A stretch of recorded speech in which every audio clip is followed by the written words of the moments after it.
Hello everybody. Today's topic is sources of Constitution of India and preamble. तो सबसे पहले हम फर्स्ट टॉपिक को थोड़ा समझते हैं. Sources of constitution of India. Like हमारे कॉन्स्टिट्यूशन मेकर्स ने हमारा कॉन्स्टिट्यूशन कौन कौन से डिफरेंट सोर्सेज को कंसीडर करके बनाया हुआ है. सबसे पहले तो मोस्टली हमारा कॉन्स्टिट्यूशन जो है वो गवर्नमेंट ऑफ इंडिया एक्ट 1935 के एक्ट पे बेस्ड है. 70 to 75% of constitution government of India act 1935 से बोरो किया गया है. और कुछ बाकी के जो 35% पोर्शन हमारा रह गया, 30 to 35% that was borrowed from the constitution of different countries. वो हम समझते जाएंगे. पहले तो यूएस से हमने क्या क्या बोरो किया. प्रीएम्बल, जो कि हमारा नेक्स्ट टॉपिक है. Judicial review is the power of the high courts और सुप्रीम कोर्ट और सबॉर्डिनेट कोर्ट. किसी भी कोर्ट की पावर है so that it can challenge the constitutional validity of the laws made by parliament. Parliament जो भी कानून बनाएगा या फिर स्टेट लेजिस्लेचर कोई भी कानून बनाएगा उसको हमारा जुडिशरी जो है वो रिव्यू कर सकती है. इज़ इट वैलिड और not. Next is independence of judiciary. Independence of judiciary like it means कि हमारा पॉलिटिक्स का कोई इंटरफेयर नहीं है जुडिशरी के मामले में. फंडामेंटल राइट्स हम लोग ने यूएस से बोरो किए हैं. वाइस प्रेसिडेंट को office. Procedure of impeachment of president की इम्पीचमेंट, लाइक प्रेसिडेंट को निकाला कैसे जाता है ये हम प्रेसिडेंट वाले लेक्चर में पढ़ेंगे. अब ब्रिटेन से हमने क्या क्या बोरो किया है. Parliamentary form of government. Like India में पार्लियामेंट्री फॉर्म ऑफ गवर्नमेंट है जिसमें रूल मेकिंग जो है वो पार्लियामेंट करता है. Rule of law, no one is above the law. कानून का राज चलेगा. Cabinet system and single citizenship. कुछ कंट्रीज़ में डबल सिटीजनशिप एग्जिस्ट करती है लाइक यूएसए, जहाँ पे आपके पास स्टेट की सिटीजनशिप अलग से होगी और ऑल ओवर कंट्री की सिटीजनशिप एग्जिस्ट करती है. लेकिन इंडिया में ऐसा कुछ नहीं है. आपके पास सिर्फ इंडिया की सिटीजनशिप होनी चाहिए.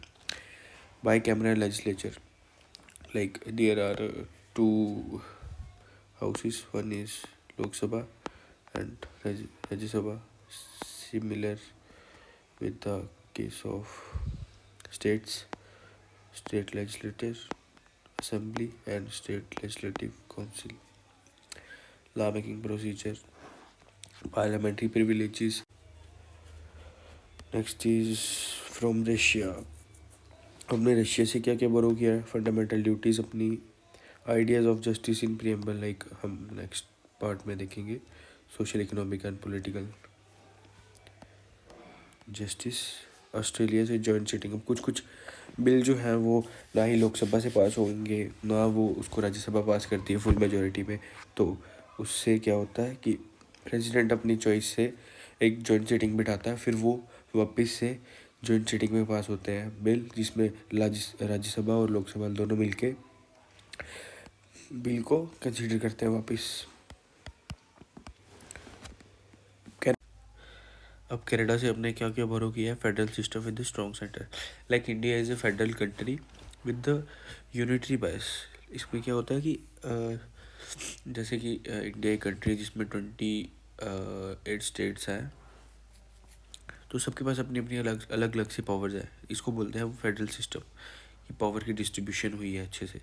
और विद द स्ट्रॉन्ग सेंटर का मीनिंग है कि सेंट्रल गवर्नमेंट के पास कुछ ज़्यादा पावर्स है. वो अपने अकॉर्डिंग जब कि कोई डिफेंस का मसला होगा या फिर कोई वॉर अटैक हो जाएगा तो वो अपने अकॉर्डिंग एमरजेंसी लगा के पूरे इंडिया को कंट्रोल कर सकती है. ये चीज़ अपने कनाडा से ली है. गवर्नमेंट की appointment. Advisory jurisdiction of supreme court. Like supreme court, छोटे कोर्ट्स या किसी भी गवर्नमेंट इंस्टीट्यूशन को भी advisory powers to be vested in centre. और अब इसका क्या मीनिंग है कि कुछ भी पावर्स जो हमारे कॉन्स्टिट्यूशन है हमें दी है. पहले तो स्टेट गवर्नमेंट को पावर देगा, फिर लोकल गवर्नमेंट, पंचायती राज, जो हमारे 73rd एंड 74th अमेंडमेंट में पंचायती राज इंस्टीट्यूशंस हमारे एग्जिस्टेंस उनका वहीं से है. तो उनको पावर्स जो दे दी, और बाकी जो बची हुई पावर्स वो सब सेंटर के पास है। अब आयरलैंड से क्या हमने लिया? DPSPs, election of president, nomination of members of Rajya Sabha.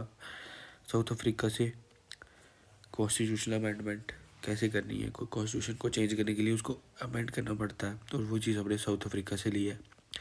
Election of members of Rajya Sabha,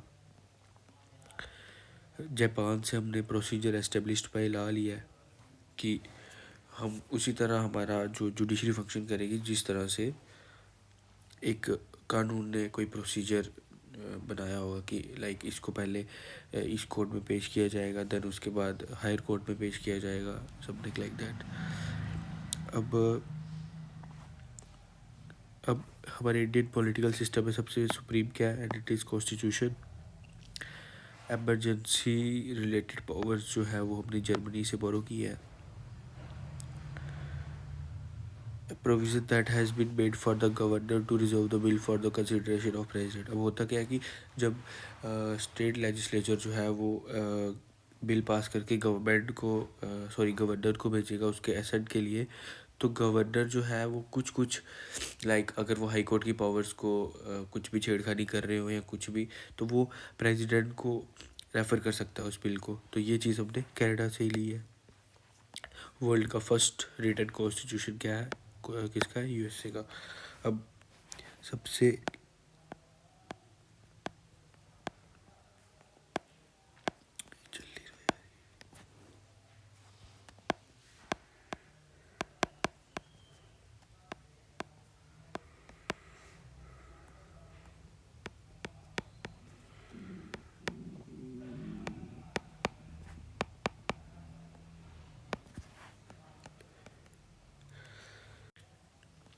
now the next is preamble.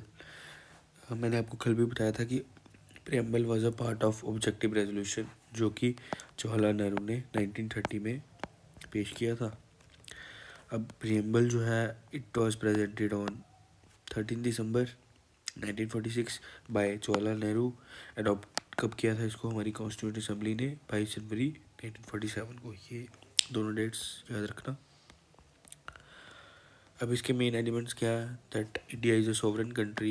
किसी के एक्सटर्नल प्रेशर में आके हम कोई भी डिसीजन नहीं लेते हैं। It is a socialist country again.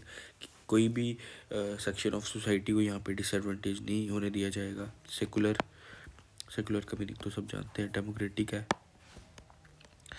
अब ऑब्जेक्टिव्स क्या है हमारे प्रियम्बल के? इट इज़ जस्टिस, तीनों justice, social, economic and political justice.